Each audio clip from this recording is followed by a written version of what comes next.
Hello and welcome back दोस्तों, कैसे हैं आप लोग। आई होप कि आप सभी लोग बहुत ही बढ़िया होंगे और बहुत ही बढ़िया से पढ़ाई कर रहे होंगे। दोस्तों, पिछली वीडियो में हमने जो है परागण को देखा था। किसको देखा था? परागण को हमने देखा था। ठीक है, कि परागकोश से परागण जो होते हैं वर्तिकाग्र पर कैसे पहुंचते हैं। ठीक है, इसको हमने देख लिया था। तो यह जो परागकण होते हैं कहाँ पर आए थे? वर्तिकाग्र पर ऐसे करके चले आए थे। ठीक है, यह क्या है? वर्तिकाग्र है। और यहाँ पर क्या होता है? ये परागकोश है। इतना ये टोटल क्या कहलाता है? पुंकेसर। तो यहाँ से क्या होते हैं? ये क्या है? छोटे छोटे परागकण है। तो परागकण यहाँ इस वर्तिकाग्र पर कैसे आते हैं हमने जो है कल की वीडियो में हमने देख लिया था। अगर आप उस वीडियो को नहीं देखे हैं तो लिंक डिस्क्रिप्शन बॉक्स में हम दे रहे हैं, जाके देख सकते हैं। तो आज की इस वीडियो में हम किसके बारे में बात करेंगे कि यह जो परागकण है, परागकण जो है इस वर्तिकाग्र पर आए हैं ना, तो वर्तिकाग्र पर आएंगे तो ऐसे इस यहाँ से क्या करेंगे? पराग नलिका का निर्माण करेंगे। ठीक है, तो पराग नलिका का निर्माण करने के बाद क्या करेंगे? बीजांड द्वार के रास्ते से अंडकोशिका में प्रवेश करेंगे। ठीक, तो जब अंडकोशिका के साथ फ्यूज करेंगे तो वहां पर कौन कौन सी प्रक्रिया होंगी, तो आज के इस वीडियो में हम इसी को देखेंगे। ठीक है, तो चलिए उसको हम पढ़ते हैं।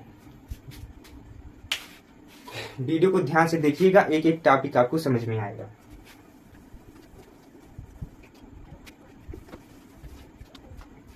आज का हमारा टॉपिक है परागण स्त्री केसर, परागण स्त्री केसर संकर्षण, संकर्षण या निषेचन। ठीक है, आज का टॉपिक हम लोगों का क्या है? परागण स्त्री केसर संकर्षण या निषेचन। इसी को हम क्या कहते हैं? परागण स्त्री केसर संकर्षण को हम लोग क्या कहते हैं? निषेचन कहते हैं। ठीक है, इंग्लिश में इसको हम क्या कहते हैं? Pollen pistil. चलिए लिख देते हैं, pollen pistil, pollen pistil interaction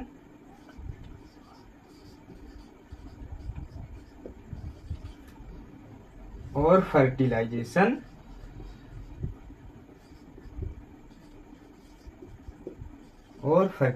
ठीक है, आज की इस वीडियो में चलिए हम इसको देखते हैं कि इससे परागण स्थिरीकरण संकर्षण या निषेचन में क्या क्या होता है। देखिए ये हमारा क्या है। चलिए पुष्प की संरचना हम लोग बनाते हैं।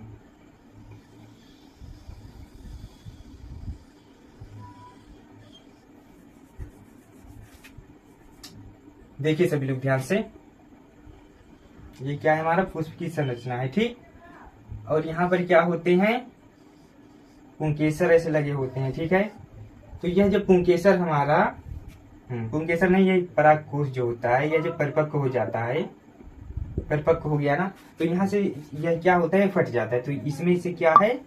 परागकण, परागकण निकल कर कहाँ आएंगे? इस वर्तिकाग्र पर आएंगे।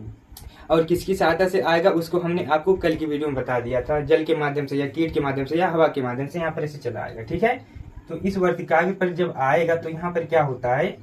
वर्तिकाग्र ये हमारा क्या है? ये क्या है?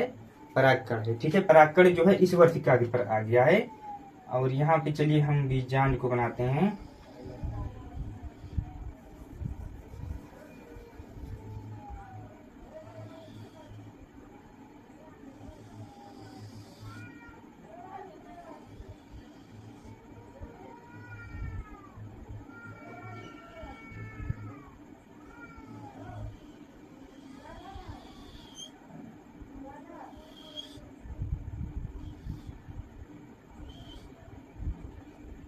देखिए यहाँ पे क्या है? ये किनारे किनारे सहायक कोशिका, बीच में क्या पाई जाती है? अंडकोशिका। ठीक, ये क्या है? अंडकोशिका।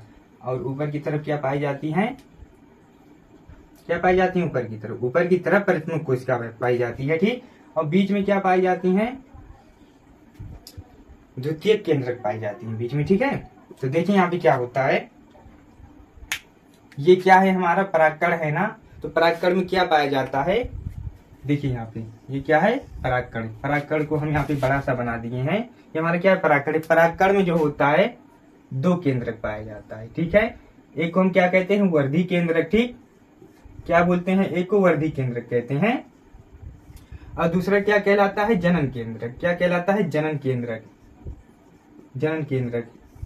तो यहाँ पर जो यह वर्धी केंद्रक होता है, यह निष्क्रिय हो जाता है, ठीक है। और यह जो जनन केंद्रक है, जनन केंद्रक दो भागों में विभाजित हो जाता है। देखिए यहाँ पे पहले ये क्या करेगा, यहाँ से परागनलिका का निर्माण करेगा, ठीक है। ऐसे करके यहाँ से परागनलिका का निर्माण करेगा और बीजांड द्वार के रास्ते से यहाँ पर चलाएगा। परागनलिका चलिए हम बनाते हैं। ये क्या है, परागनलिका हमारा बन गया परागनलिका। परागनलिका का क्या हो गया, निर्माण हो गया, ठीक। परागनलिका का यहाँ से निर्माण हो गया तो यहाँ पे देखिए क्या है, ये जनन केंद्रक है ना। तो जनन केंद्रक में क्या होता है, ये जनन केंद्रक है। जनन केंद्रक ऐसे दो भागों में विभाजित हो जाएगा, दो हो गया ना। तो यहाँ पर यह जनन केंद्रक दो भागों में विभाजित होकर क्या करता है, दो नरयुग्मक का निर्माण करता है। क्या है, यह भी नरयुग्मक है, ठीक, और यह भी क्या है, नरयुग्मक। यह दोनों नरयुग्मक जो हैं आगे पीछे आते हैं। कैसे आते हैं, ऐसे आगे पीछे आते हैं। दोनों नरयुग्मक ऐसे आगे पीछे चले आते हैं, ठीक है। आगे पीछे ऐसे आते हैं। क्या आ रहा है, हमारा नरयुग्मक आ रहा है। फिर इस बीजांड द्वार के रास्ते से क्या करते हैं, इसके अंदर प्रवेश कर जाते हैं, ठीक। तो जब इसके अंदर प्रवेश करते हैं तो एक नरयुग्मक जो है अंडकोशिका के साथ फ्यूज करता है, ठीक है। एक नरयुग्मक अंडकोशिका के साथ फ्यूज करता है और एक नरयुग्मक किसके साथ फ्यूज करता है, द्वितीयक केंद्रक के साथ। चलिए यहाँ पे हम लिख देते हैं, ये हमारे क्या है, द्वितीयक केंद्रक। द्वितीयक केंद्रक के साथ एक नरयुग्मक फ्यूज कर लिए यहाँ से, ठीक। और एक नरयुग्मक किसके साथ फ्यूज किया है, इस अंडकोशिका के साथ फ्यूज किया है। देखिए बना दिए है ना। एक नरयुग्मक जो है द्वितीयक केंद्रक के साथ फ्यूज करेगा और एक नरयुग्मक जो है अंडकोशिका के साथ फ्यूज करेगा। यहाँ पे चलिए लिख देते हैं अंडकोशिका। अंडकोशिका, अंडकोशिका को ही हम लोग क्या कहते हैं, मादा युग्मक कहते हैं, ठीक। क्या कहते हैं, मादा युग्मक। इसके साथ फ्यूज कर लिया ना। अब यहाँ पर क्या होता है, यहाँ पे देखिए 1 2 3, क्या यहाँ पे 3 कोशिका है कि नहीं, 3 कोशिका है ना। तो यहाँ पर क्या होते हैं, ये जो द्वितीय केंद्रक होता है तो इसके साथ ये फ्यूज करता है एक नरयुग्मक। तो यहाँ पर क्या बन जाते हैं, त्रिगुणित युग्मक बन जाते हैं, ठीक है। तो यह क्या बन जाएगा, त्रिगुणित युग्मक। लेकिन यहाँ पे इसको चलिए यहाँ पे हम सबसे पहले मिटाते हैं। जब एक नरयुग्मक हमारा द्वितीय केंद्रक के साथ फ्यूज करता है तो वहां पर क्या होता है, देखिए ध्यान से।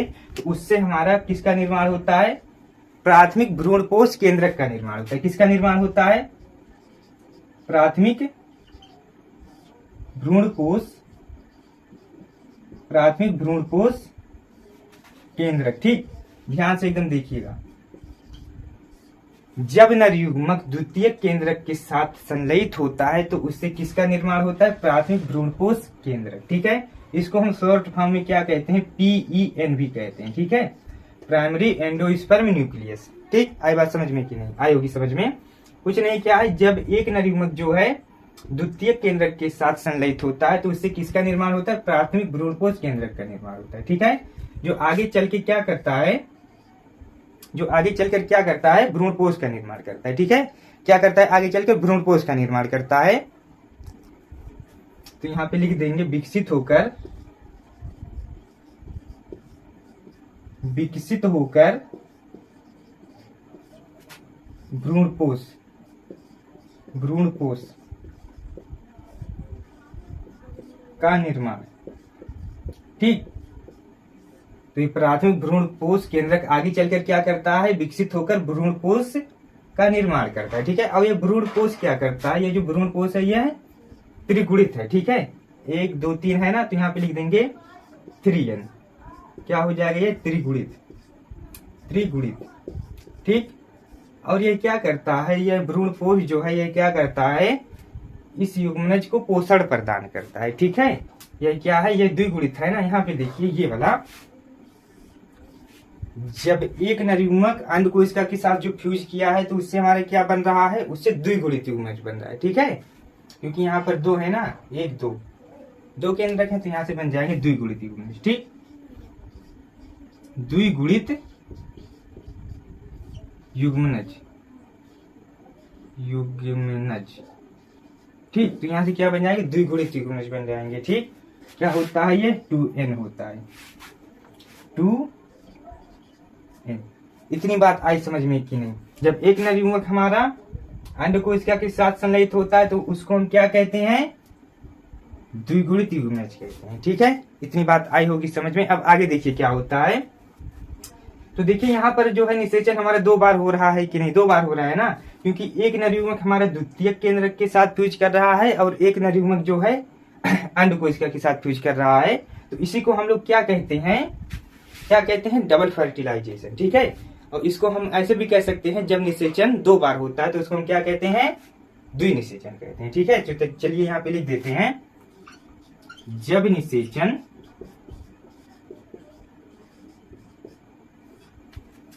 2 बार होता है, जब निषेचन 2 बार होता है, जब निषेचन 2 बार होता है, एक बार देखिए द्वितीय केंद्रक के साथ हुआ है ना निषेचन, और एक बार अंडकोशिका के साथ निषेचन हुआ है। तो यहाँ पे लिख देंगे जब निषेचन 2 बार होता है तब हम इसे दोहरा निषेचन कहते हैं। क्या कहते हैं, दोहरा निषेचन, दोहरा निषेचन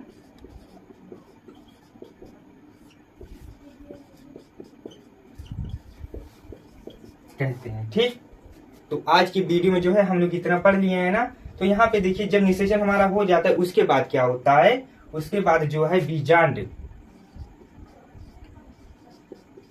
बीजांड जो है ये किस में कन्वर्ट हो जाता है, बीजांड बीज में परिवर्तित हो जाता है। ठीक है, निषेचन होने के बाद बीजांड जो है बीज में परिवर्तित हो जाता है। ठीक, और अंडाशय में क्या होता है, ये जो अंडाशय है ये हमारा क्या है, ये बीजांड है ना, तो बीजांड किस में परिवर्तित हो जाता है, बीज में परिवर्तित हो जाता है। और ये क्या है, अंडाशय जो उभरा हुआ भाग है वह क्या है, अंडाशय।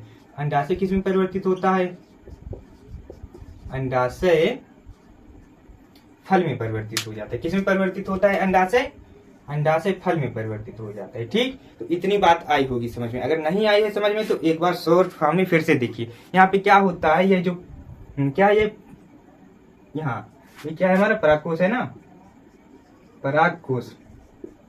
जब परागकोश परिपक्व हो जाता है तो वहां से क्या निकलते हैं, तो सॉरी, जब परागकोश परिपक्व हो जाता है तो उसका स्फुटन हो जाता है। तो यहाँ से परागकण जो होते हैं किसी चीज की सहायता से वर्तिकाग्र पर पहुंचते हैं। ठीक, और परागकण में 2 केंद्रक पाए जाते हैं, एक वर्धी केंद्रक और एक जनन केंद्रक। ठीक, तो वर्धी केंद्रक नष्ट हो जाता है और जनन केंद्रक जो होता है यह 2 भागों में विभाजित हो जाता है। ठीक, जिससे 2 नरयुग्मक बनते हैं। ठीक, दोनों नरयुग्मक जो होते हैं परागनलिका का निर्माण करते हुए कहाँ पर आते हैं, बीजांड द्वार के रास्ते से बीजांड में प्रवेश कर जाते हैं। ठीक, तो एक नरयुग्मक जो होता है द्वितीय केंद्रक के साथ संलयित होता है, जिससे क्या बनता है, प्राथमिक भ्रूणपोष केंद्रक बनता है। ठीक, और प्राथमिक भ्रूणपोष केंद्रक विकसित होकर भ्रूणपोष का निर्माण करता है। ठीक, जो क्या होता है, त्रिगुणित होता है। ठीक, और यह जो भ्रूणपोष होता है यह, हाँ, जो भ्रूणपोष होता है यह द्विगुणित युग्मज को पोषण प्रदान करता है। ठीक, और एक नरयुग्मक जो होता है अंडकोशिका के साथ फ्यूज करता है, जिससे द्विगुणित युग्मज बनते हैं। ठीक,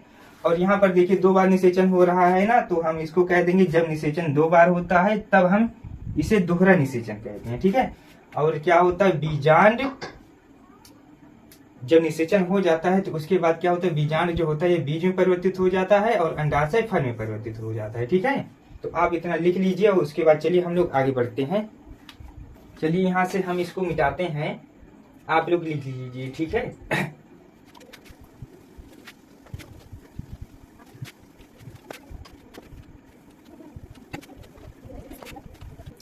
देखिए यहाँ पर हमारा 2 टॉपिक और छूट रहा है। एक क्या है हमारा, पहला हमारा है अनिषेक फलन, अनिषेक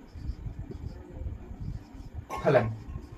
ठीक है, बहुत ही ज्यादा इंपॉर्टेंट ये टॉपिक है, तो आप इस पे ध्यान दीजिएगा क्योंकि ये परीक्षा में बहुत बार पूछा गया है और रिपीट भी हुआ है। ठीक है, अनिषेक फलन को हम इंग्लिश में क्या कहते हैं, पार्थिनोकार्पी। ठीक, पार्थिनोकार्पी, और नाम से ही क्लियर है कि अनिषेक फलन हम किसे कहते हैं। देखिए अनिषेक फलन है ना, अनिषेक। ठीक, आ मतलब बिना और निषेक मतलब निषेचन और फलन मतलब फल। तो क्या हो जाएगा, बिना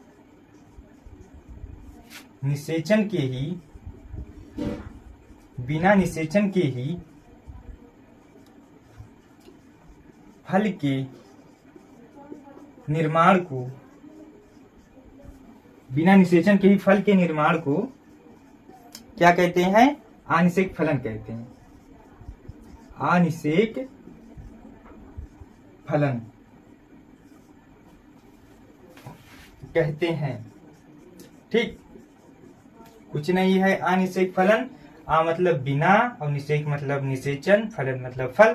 तो बिना निषेचन के ही फल के निर्माण को अनिषेक फलन कहते हैं। ठीक है, और इसका एग्जाम्पल बहुत बार पूछा जाता है, तो इसको भी हम लोग लिख लेंगे उदाहरण में।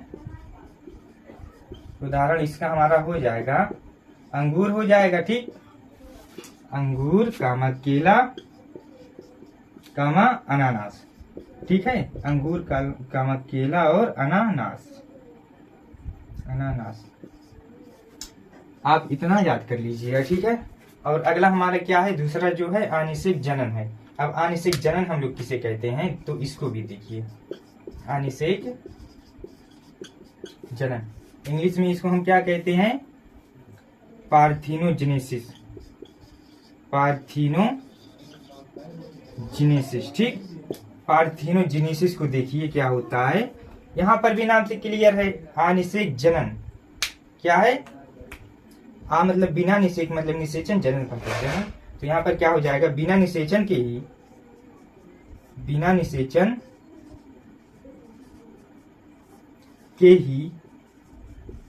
भ्रूण के निर्माण की प्रक्रिया, भ्रूण के निर्माण की प्रक्रिया क्या कहलाती है, अनिषेक जनन कहलाती है। अनिषेक जनन कहलाती है। ठीक, बिना निषेचन के ही भ्रूण के निर्माण की प्रक्रिया अनिषेक जनन कहलाती है। इसका एग्जाम्पल क्या हो जाएगा, देखिए उदाहरण हम लोग लिख देंगे, रानी मधुमक्खी। रानी मधुमक्खी क्या हो जाएगा, इसका एग्जाम्पल रानी मधुमक्खी। ठीक है, तो आज जो है यह चैप्टर हमारा पूरी तरह से खत्म हो गया है। अब जो कुछ टॉपिक छूटा है उसको आप अपने से ही पढ़ लीजिएगा। ठीक है, तो चलिए आज की वीडियो में हम बस इतना ही रखते हैं। कुछ प्रश्न है आपसे, उसका आंसर जरूर दीजिएगा। पहला प्रश्न है हमारा, बताइए कि अनिषेक जनन किसे कहते हैं, कमेंट में जरूर बताइएगा। ठीक है, जिससे कि हम देख सके कि आप अच्छे से पढ़ाई कर रहे हैं कि नहीं। और दूसरा प्रश्न हमारा है, अनिषेक फलन किसे कहते हैं। और तीसरा प्रश्न बताइए कि परागकण का वायुचूल किसका बना होता है। ठीक है, तो इतना प्रश्न का आंसर आप लोग कमेंट करके जरूर बताइएगा। ठीक है, तो चलिए आज की वीडियो में हम लोग बस इतना ही रखते हैं। तब तक के लिए आप पढ़ाई करते रहें और चाहे जहां पर भी रहें, stay motivated, stay connected, keep growing, keep working.